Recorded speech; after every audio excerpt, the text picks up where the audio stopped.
Tonight on the 31 Nights of Halloween Horror, finding a good woman is tough. However, I don't think having a fake audition to find one is probably the right move. I know, that whole starting a relationship on a lie type of thing. Yeah, anyways, tonight's movie, Audition.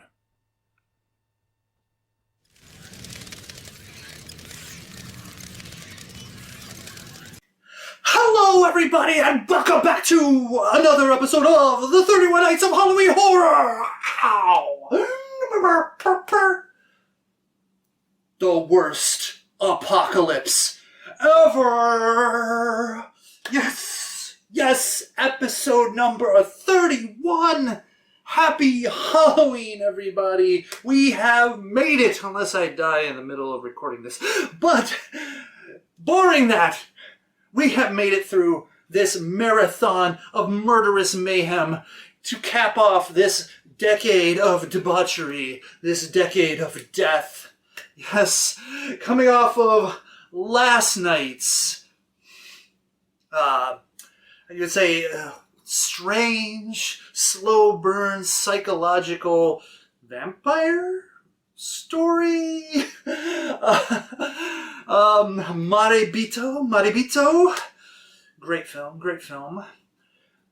It is time to commence the finale of this year's event, and to do so, I am going to fulfill probably one of the oldest, if not the oldest, request that has been given me for a review, and I have, kind of not wanted to do a review in this sort of,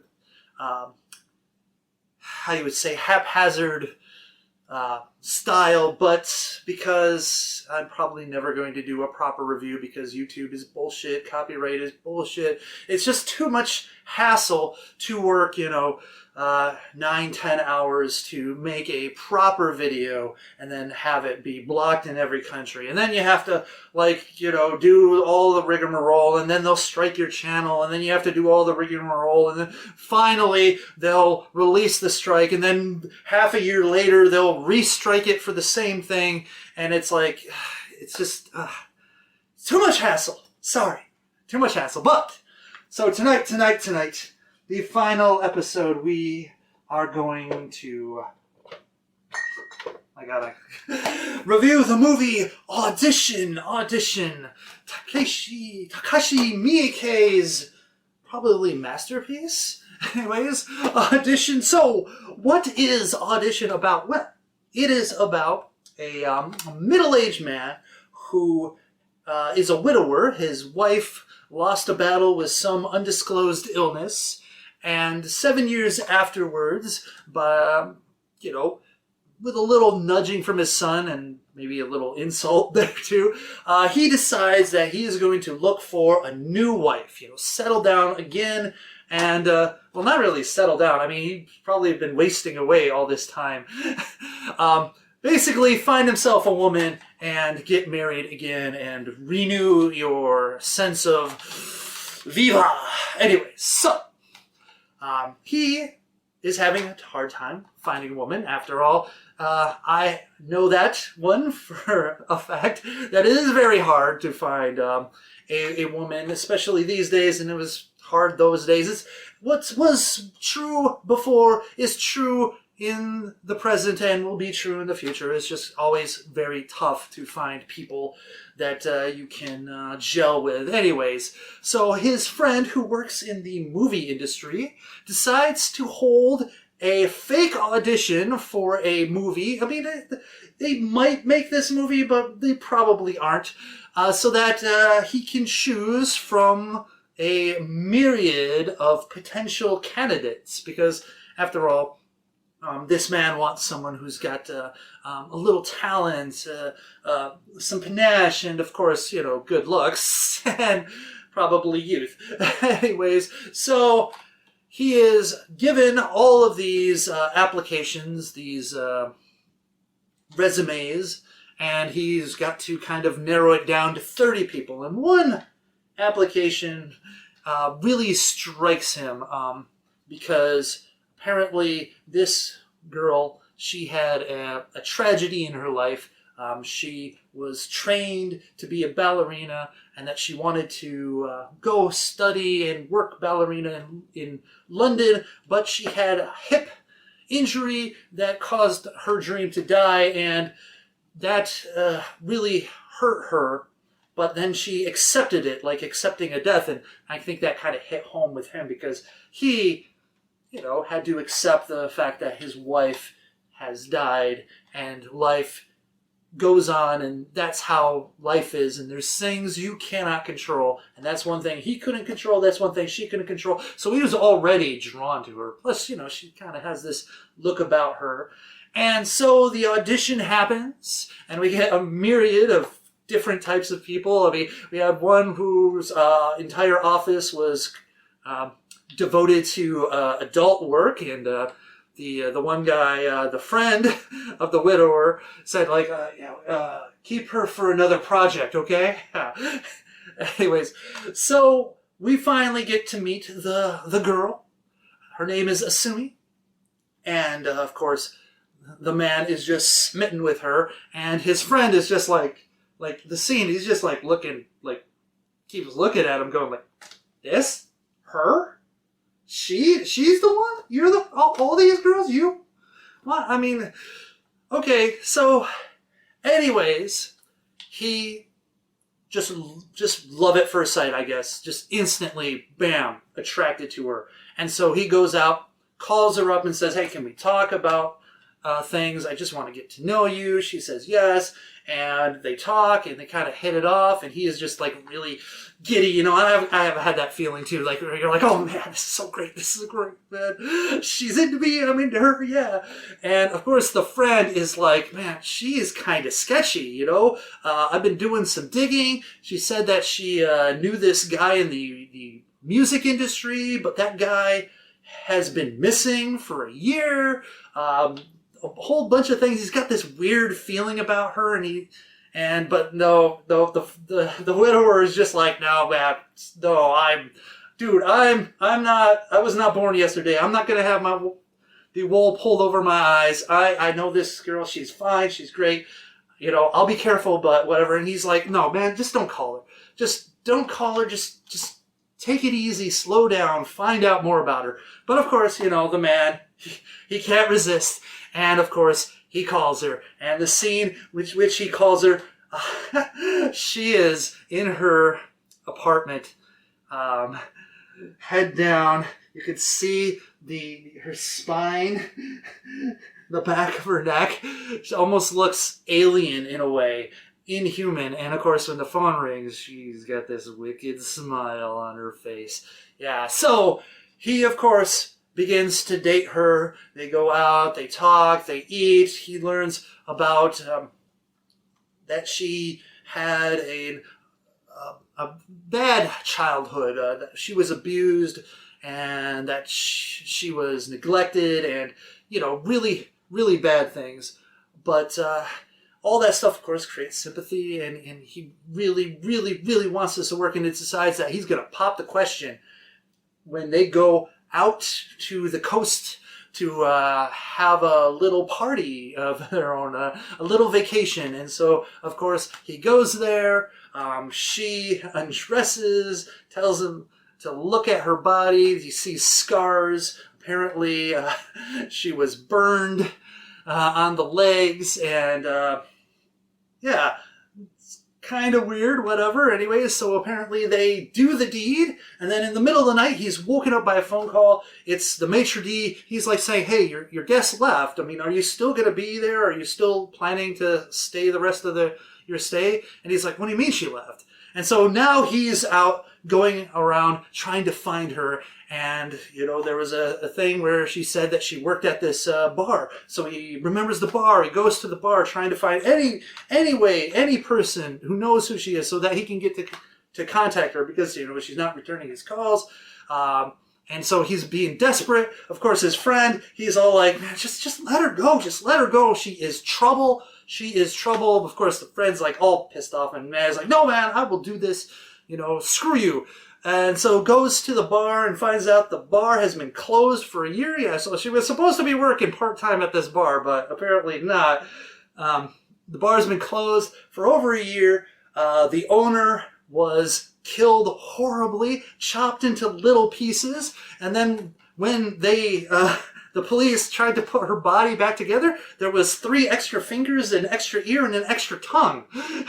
Yeah, like all these red flags starting to hit up. You know, she lied about the contact, and the contact is missing. She lied about working at the bar, and the bar is closed, and the bartender is killed and dismembered, and there's like extra pieces. I mean, you know, she lied, disappears, and you're not like any of these red flags are just not popping up. I don't know. Anyway, so he still continues to try to find her, and while she has an insidious plan for him, and we have an ending that is just pure violent torture. Anyways, so let's get to the scores, shall we? Violence and gore. I am going to give this a 3 out of 5, even though we do get a decapitation, dismemberment, body parts. It's really mostly toward the end of the film, and even though there is a bit of blood,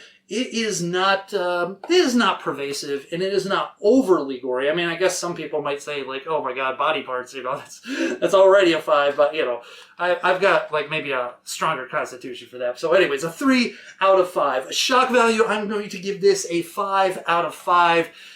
It's just the torture is shocking. The sounds are unnerving. Like there's the wire cutting thing, and then when she's doing the acupuncture torture, like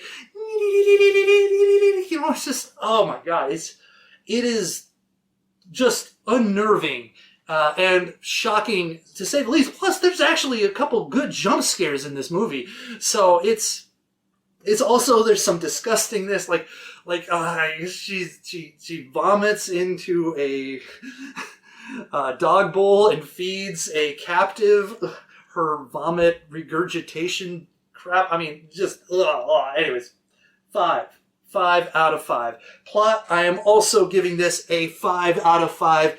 The plot is a slow burn with a great payoff, and I know some people will be like, oh my god, slow burn, but it's brilliant. It's a brilliant juxtaposition.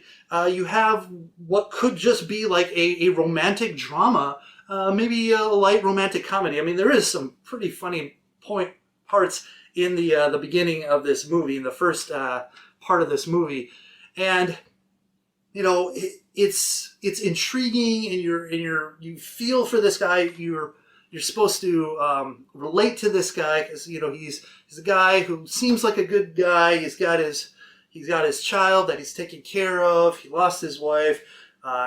He built his own business. He seems like a decent guy, but the veil upon him also slips a bit when you start to discover things like maybe he had an affair with one of his assistants.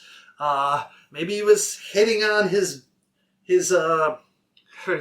son's girlfriends. I don't know. It's there's a lot of psychological things going on toward the end, where you're like, is this what happened? Is this what happened? I mean, the thing with the assistant seems plausible because of the way she kind of acts around him. But anyways, but you have what starts as kind of like a sweet nothing type of romantic thing, slowly but surely cranks into a darker, holy shit, what the hell's happening type of movie. And you get the juxtaposition of the sweet, innocent Asumi, and then the calculating, cold, heartless, vindictive, psychotic person that she is, and very almost somewhat robotic in her callousness. I mean, maybe sociopath, I guess. And yet, everyone's got their flaws, but everyone's also a victim. Obviously, she's been a victim of abuse from her childhood. Apparently, other people in her life have used and abused her too, and so she has turned rotten because of that. And so, there's a sympathetic side, but also the fact that, like, you don't do things like this, and you don't, you kind of misunderstand what happens. I mean, look, let's face it. The fake audition thing is kind of a bastardly move. But, it seems cute and innocent at the time. But yeah, you're messing with people's lives and their emotions a bit. And I mean, I'm sure some people will go, ha, ha, ha, ha.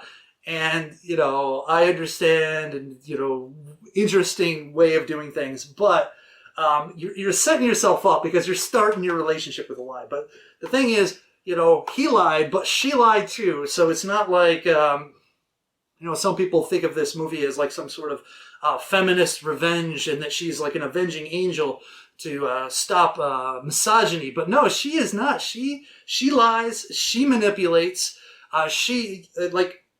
You have scenes with her, going over the stuff that she's going to say during the dates, practicing.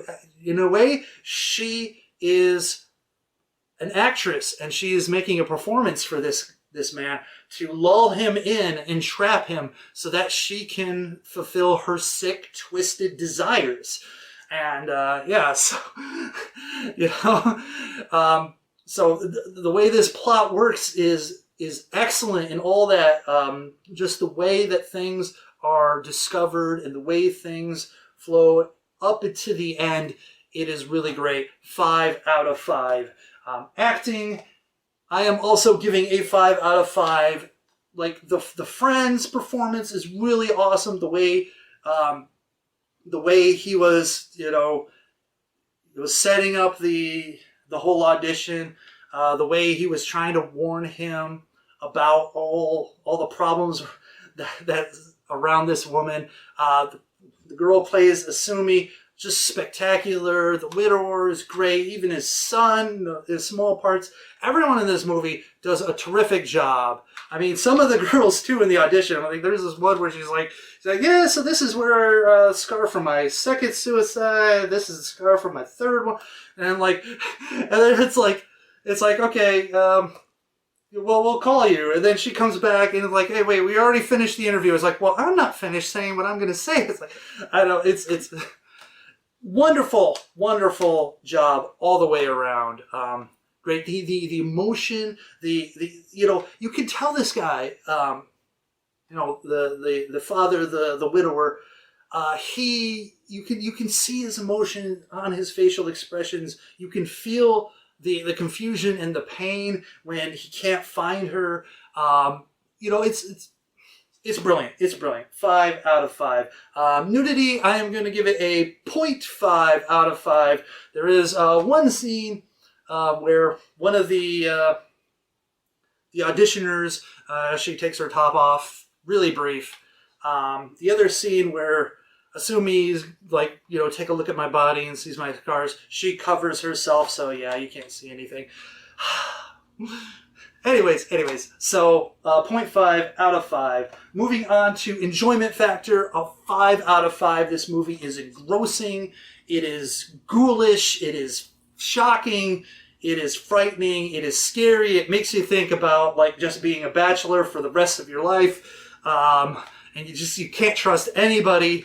And yeah, it works on every single level, which leads into my overall impression, which is also a 5 out of 5.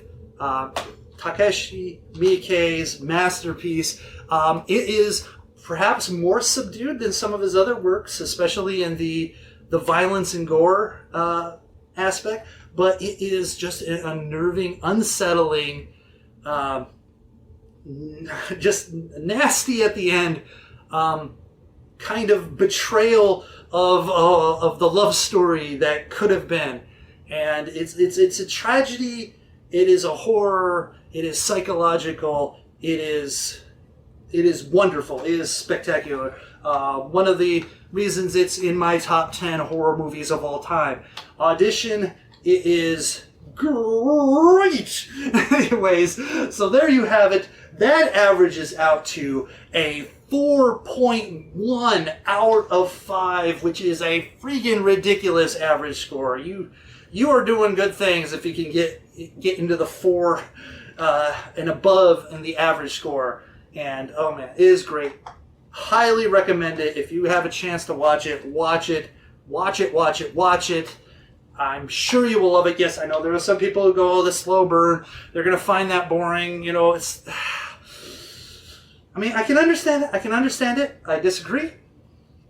Sometimes, you know, you need to, like, jump in and embrace the world that you're in until the world, like, crumbles and pushes you out. But anyways, great. Magnificent. Mwah, mwah, mwah.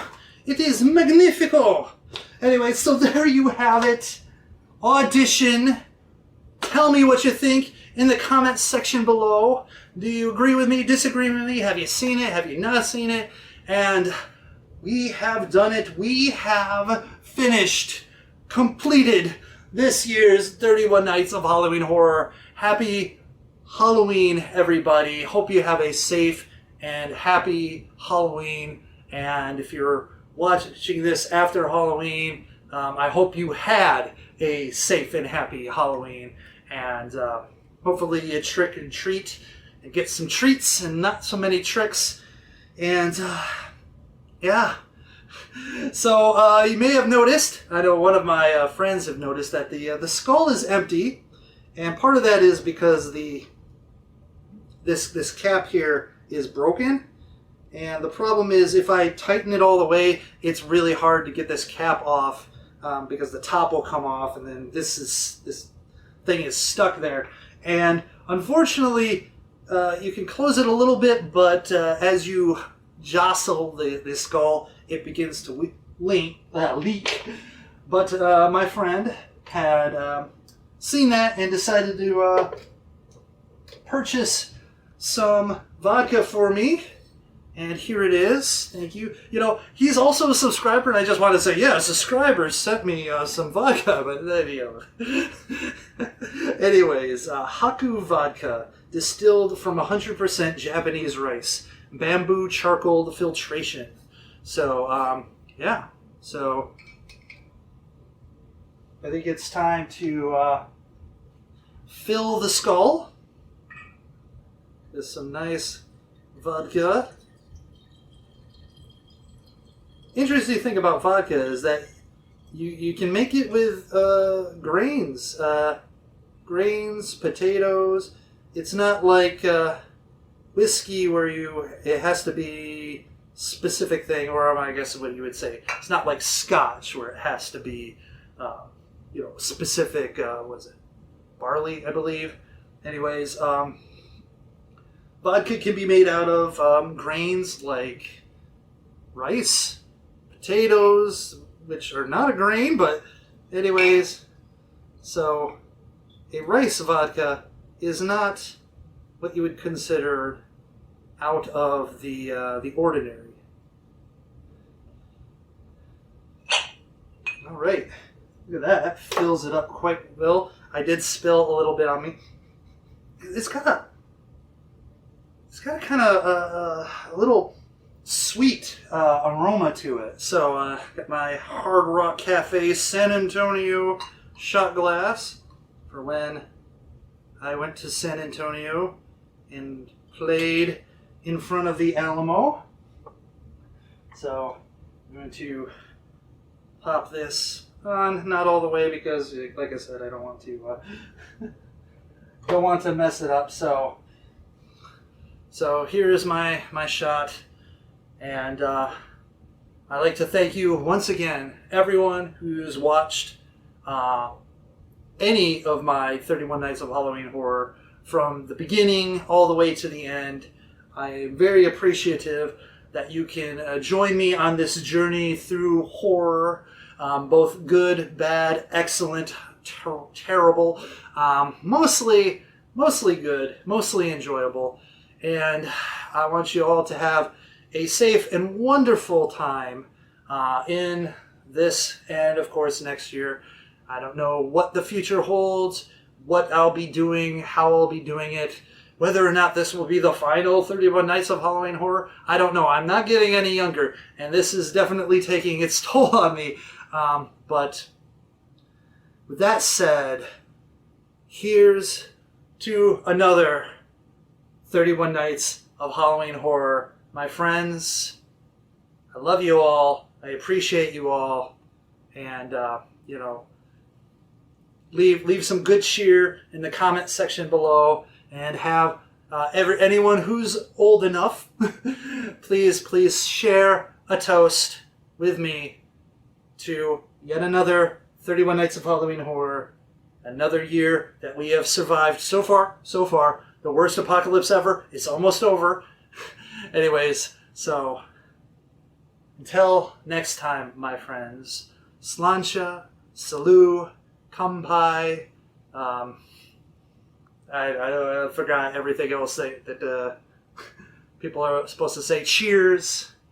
And here to what we've been through and the journey ahead.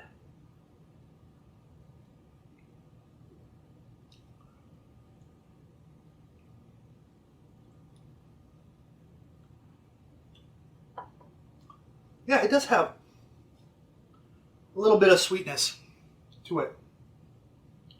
Nice. There's a bit of burn. Just a little bit. It's not like I've been drinking a lot this entire year anyway, so it's not like you can go anywhere. Anyways, so thank you once again for joining me for the 31 Nights of Halloween Horror. And remember to stay scary, Internet. And as always, never start a relationship based on a lie. It just, you might end up getting your foot sliced off and horribly tortured. And your dog killed. Bad times all over. Other than that, stay safe and thank you.